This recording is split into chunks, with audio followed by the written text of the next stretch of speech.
दुनिया भर से लाखों देखने और सुनने वालों को शहीद अरशद शरीफ का सलाम।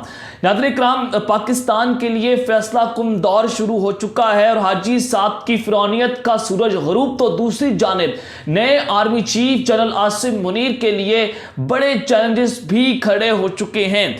जो गन जनरल रिटायर्ड बाजवा डालकर गए थे वो कैसे साफ करना है, ये $1 मिलियन क्वेश्चन है, ये बहुत बड़ा सवाल है।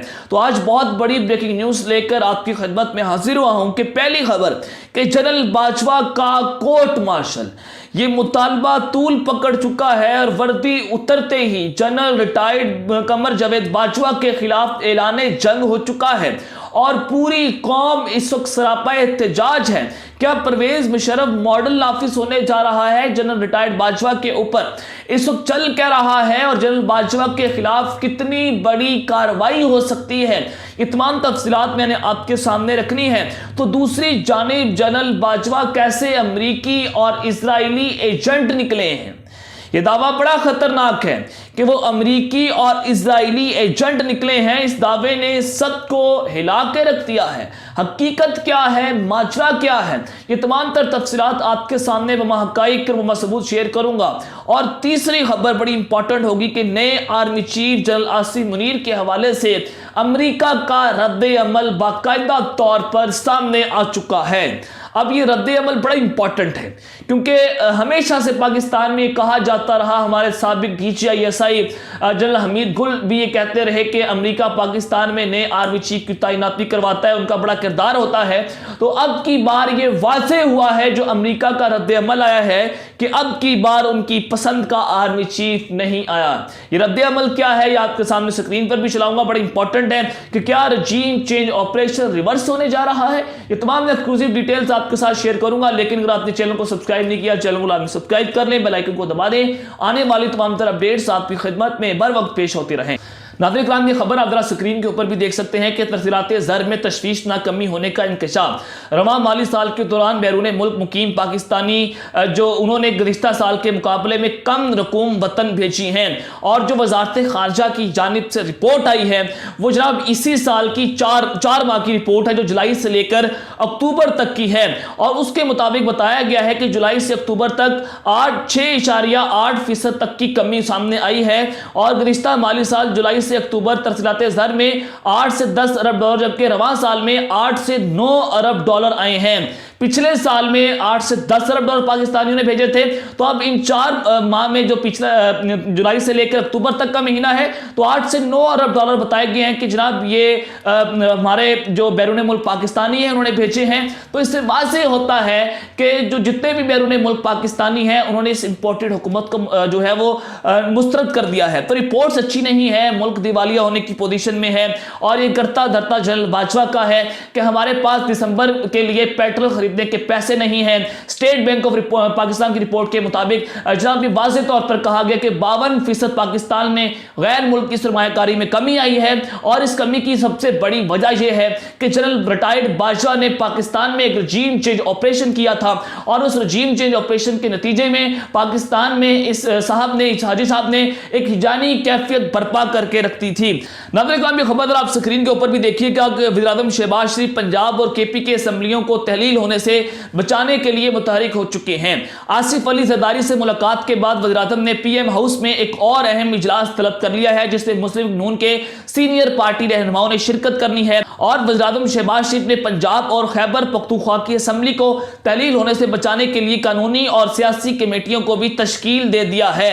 अब ये बड़ा इंपॉर्टेंट है कि ये वो लोग हैं जो पहले कह रहे थे कि इमरान खान पंजाब और KP की असम्बलियों को तहलील करें, हम मुल्क पे जनरल इलेक्शंस करवा देंगे। और अब इतना डर चुके हैं, इस कदर खौफजदा हैं कि वज़ीर-ए-आज़म जो है वो PM हाउस को सियासी मकासद के लिए इस्तेमाल करके जनाब वो असम्बलियां ना तोड़वाने के लिए मुतहरिक हो चुका है।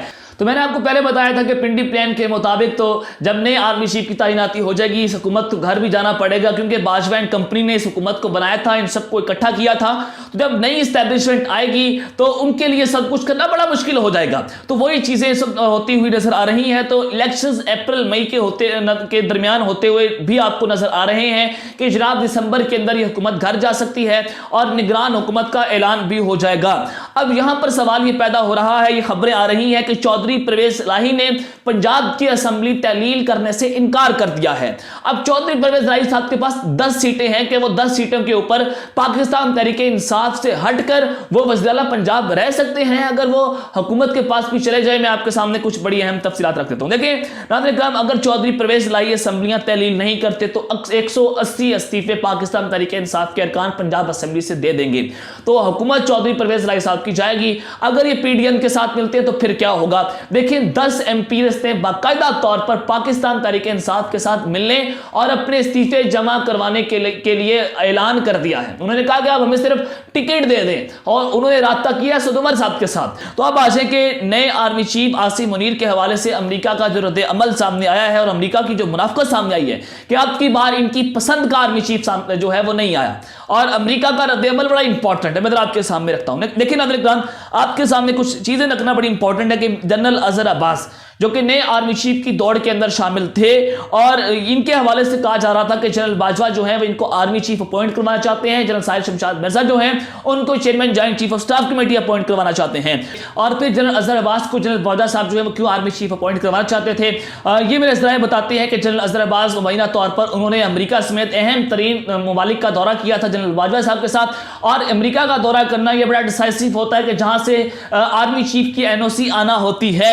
तो फिर अब ये नाम जो है अजहर अब्बास साहब का तो सामने नहीं आया, ये आर्मी चीफ जो है वो नहीं बन पाए, तो ये अच्छा साइन है कि सीनियर मोस्ट को आज आर्मी चीफ अपॉइंट किया गया, और जनरल आसिम मुनीर जो है वो डिजर्व करते थे। तो अमेरिका का रद्द अमल आया है, इधर आप स्क्रीन के ऊपर भी देख सकते हैं कि नए आर्मी चीफ की तैनाती पर अमेरिका का रद्द अमल। अमेरिका ने कहा है कि नए आर्मी चीफ की तैनाती पाकिस्तान का अंदरूनी मामला है, खित्ते में इस्तेकाम के लिए पाकिस्तान के साथ मिलकर काम करते रहेंगे। और अमरीकी महकमा खारजा ने एक बयान में कहा कि इंसदादे दहशतगर्दी के लिए पाकिस्तान के साथ मजबूत शराकतदारी चाहते हैं, हर किस्म की दहशतगर्दी से मुकाबले के लिए पाकिस्तानी हुकूमत की काविशों को सपोर्ट करते हैं। 2 दहाइयों में पाकिस्तानी अवाम दहशतगर्द हमलों से बुरी तरह मुतासिर हुए, इलाकाई और आलमी दहशतगर्दी के खिलाफ ताउन और कोशिशों की उम्मीद रखते हैं। पाकिस्तान में नए तैनात होने वाले आर्मी चीफ से मुतल्लिक कहा कि पाकिस्तान का ये अंदरूनी मामला है। नाज़रीन आपने इस चीज के ऊपर गौर करना कि पाकिस्तान का अंदरूनी मामला है, यानी कि उन्होंने मुबारकबाद जो है वो पेश नहीं की। और ये हाफिज हैं आसिम मुनीर साहब, और इनके बारे में बड़ा बताया गया कि जनाब ये बड़े मजहबी किस्म के शख्स हैं, और ये अमेरिका जो है वो इनको पसंद नहीं करता। इसी वजह से बाजवा साहब के साथ अमेरिका की क्या जो है वो गठजोड़ था वो मैं आगे चलकर आपके सामने रखता हूं। लेकिन आपने इस चीज़ पर गौर करना है कि आर्मी चीफ के मुतालिक उन्होंने कहा है कि पाकिस्तान का ये अंदरूनी मामला है। अब आ जाए कि जनरल बाजवा जो है उनके कोर्ट मार्शल की कहानी और ये मुतालबा तूर पकड़ चुका है, और वर्दी उतरते ही जनरल बाजवा के खिलाफ जो ऐलान जंग हुआ है वो जरा आपके सामने रखता हूं। नाज़रीन इकराम, खबरें चल रही हैं जब से नए आर्मी चीफ की तैनाती हुई कि जनरल फैज हमीद का कोर्ट मार्शल होगा, और इन्होंने जनाब सियासी मुदाखलत की है, ये किया है। बहुत सारी मीडिया पे कैंपेन जो है वो जनरल फैज हमीद के खिलाफ चलाई गई। जब DCI थे उस वक्त भी इनके खिलाफ जो है वो कैंपेन चलती रही हैं। तो मीडिया कैंपेन ये थी कि इमरान खान जनरल बाजवा को हटाकर जनरल फैज हमीद को आर्मी चीफ अपॉइंट करना चाहते थे, और मुल्क में 10 साल के लिए सदारती निजाम को नाफिज करना चाहते थे। जनाब घटिया किस्म की कैंपेन अंदरूनी तौर पर भी इदारे के अंदर और मीडिया के अंदर भी जब ये घटियापन इख्तियार करती चली गई तो जनरल फैज हमीद इस्तीफा देकर चले गए हैं। अब उन्होंने बाकायदा तौर पर अपना इस्तीफा जो है वो GHQ को दे दिया है, और फिर ये इल्जाम भी उनके ऊपर लगाया गया कि इमरान खान ने जनरल आसिम मुनीर को DCI के ओहदे से हटाकर जनाब जनरल फैज हमीद को आर्मी DCI के ओहदे पर लगाया था। हालांकि मामला ऐसा नहीं था। मैंने आपको बेतहाशा बार बताया है कि जनरल बाजवा उस वक्त जनरल फैज हमीद को बड़ा पसंद करते थे। फिर बाद में एस्टैब्लिशमेंट के 2 हिस्से जो है वो पैदा हुए, और दो हिस्से जो है एक दूसरे की मुखालफत करते रहे। एक बाजवा ग्रुप था, एक दूसरा ग्रुप था। अगर मैंने इनकी बात को तस्लीम कर लिया कि जनाब जनरल फैज हमीद साहब जो हैं वो जनाब जनरल इमरान खान को बड़ा सपोर्ट करते थे, वो इनके साथ का बड़ा गठजोड़ था, ये मार्शल लगाना चाहते थे, कि सदारती निजाम ले जाना चाहते थे, तो जो मुदाखलत करवाई गई, क्या एक जनरल फैज हमीद साहब जो हैं वो बाजवा साहब के बगैर पूछे वो इस तरह का काम कर सकते थे? आपने मुझे इस चीज का जवाब देना है। क्या अपने बॉस के बगैर कहे वो कोई सियासी मुदाखलत कर सकते थे? इसके अंदर सरासर सबसे बड़ा हाथ जो है वो जनरल बाजवा का है। जैसे जनरल बाजवा ने DCI से प्रेस कॉन्फ्रेंस करवाई, जैसे जनरल बाजवा ने DCI से इमरान खान के खिलाफ प्रेस कॉन्फ्रेंस करवाई, तो नाज़रीन किराम ये बाजवा का सबसे बड़ा हाथ था इसके अंदर। और अगर आपने जनरल फैज हमीद का कोर्ट मार्शल करना है तो उससे पहले जनरल बाजवा साहब का कोर्ट मार्शल बनता है, क्योंकि इन्होंने पाकिस्तान के अंदर आइन को रोंद डाला है। ये बीबीसी का आर्टिकल है, उसमें लिखा गया है कि पाकिस्तान के पॉलिटिशियंस, पाकिस्तान के हाजिर और रिटायर्ड सर्विस जर्नल जो हैं, ऑफिसर जो हैं, वो ये कह रहे हैं कि जनरल बाजवा साहब ने जनाब आइन को तोड़ा है, आइन को रोंदा है और ये मुनाफिक शख्स थे। तो उससे पहले बाजवा साहब का कोर्ट मार्शल हो तो आप फैज हमीद साहब का कीजिएगा, तो ये जनाब बात बनती हुई नजर भी आती है। तो अब पाकिस्तान तरीके इंसाफ का मुतालबा जो है वो ये है कि जनरल बाजवा साहब का नाम ईसीएल में डाला जाए और नाम इनका ईसीएल में डालकर जो इनकी खरबों रुपए की करप्शन है उसके ऊपर बाकायदा तौर पर तहकीकात भी होनी चाहिए। तो नाज़रीन इकराम, अब जो अमरीकी और इसराइली एजेंट की बात है, जनरल बाजवा साहब के हवाले से जो दावे सामने आ रहे हैं जरा आपके सामने रख देता हूं। देखिए नाज़रीन इकराम, जो आसमा जहांगीर कॉन्फ्रेंस हुई और उसमें ये जो दहशतगर्दी है इसके पीछे वर्दी है कि नारे लगाए गए, तो उसमें वज़ीर कानून आज़म नदीर तारड़ साहब जो हैं वो जनाब बैठे हुए थे और वो हंस रहे थे वहां पर। और फिर जब जनरल बाजवा साहब ने जो है वो प्रेशर डाला हुकूमत के ऊपर, फिर उनको मुस्ताफी होना पड़ा और बताया गया आज़म नदीर तारड़ की जानिब से कि जनाब वो तो पर्सनल रीजन की बुनियाद के ऊपर जो है वो मुस्ताफी हो रहे हैं। तो उस सारे मामले के बाद फिर हुकूमत ने, वज़ीर आज़म ने वो इस्तीफा कबूल नहीं किया था बल्कि अपने पास रख लिया था। तो कल बाजवा साहब की कमान की तब्दीली थी और कल रात ही ये खबर सामने आई कि जनाब आज़म नज़ीर तारड़ का वज़ीर आज़म ने उनका इस्तीफा कबूल नहीं किया, उनको दोबारा रिटेन यानी कि दोबारा उनको वज़ीर कानून लगा दिया है। ये इनकी हालत है और हाजिर सर्विस की क्या इज्जत है। और जब चला जाता है तो उसको जरा भी जूती की नोक पे ऊपर भी नहीं रखते। और फिर नाज़रीन इकराम, मैं आपको बताऊं, जब इमरान खान के दौरे हुकूमत था उस वक्त भी अमेरिका से सबसे ज्यादा जो राब्ते में रहने वाला शख्स था वो हमारा ex army chief general Bajwa थे। वो अमेरिकन पॉलिटिशियंस, अमेरिकन ब्यूरोक्रेट्स, वहां के जितने भी आला ओहदेदार थे उनके साथ वो हमेशा राब्ते में रहते थे और बहुत ज्यादा राब्ता करते थे। और यहां तक के हमारे जो अमेरिकन हैं वो हमारे वज़ीर-ए-आज़म इमरान खान से, उस वक्त के जो वज़ीर-ए-आज़म थे उनसे बहुत कम राब्ता करते थे। और सदर जो बाइडन ने तो इमरान खान साहब को कॉल भी नहीं की थी, क्योंकि वो इमरान खान को इस वजह से पसंद नहीं करते थे। इमरान खान जो है वो पाकिस्तान के लिए बात करता था। जब भी सहाफियों को जनरल बाजवा साहब बुलाते थे, उनको साथ मीटिंग करते थे या उनके साथ वो खाने के ऊपर उनको बुलाते थे, तो वो इसराइल से ताल्लुकात के बड़े फवायद गिनवाया करते थे कि ये होगा, इसराइल के साथ अगर हम ताल्लुकात बनाएंगे तो हमारे साथ ये होगा।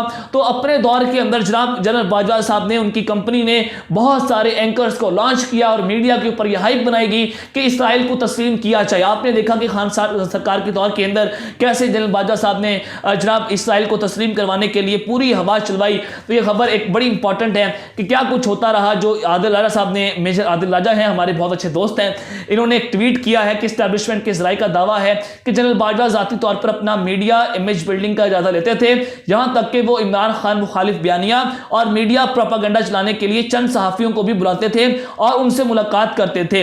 इस मकसद के लिए बाजवा ने आर्मी चीफ सीक्रेट फंड से भारी रकम अदा की। मजीद इन जराए का कहना है कि मुबैना तौर पर बाजवा साहब की जानिब से भारी रकूम हासिल करने वाले सहाफियों में इंसार अब्बासी, आदिल अब्बासी, सलीम साफी, हमद मीर, शाहजेब खानजादा, डॉक्टर दानिश, आसमा शरासी और मुबशर लुकमान वगैरह शामिल हैं। और इन्हीं 5-6 सहाफियों ने इमरान खान के खिलाफ रजीम ऑपरेशन के अंदर जो बयानिया बनाया और इन्हीं सहाफियों ने इसराइल के हक के अंदर जो बयानिया बनाया वो सब कुछ आपके सामने है। तो अब तक के लिए इतना ही। अपना ख्याल रखिएगा। शरंगा अपने लाजमी ख्याल रखने, पाकिस्तान जिंदाबाद।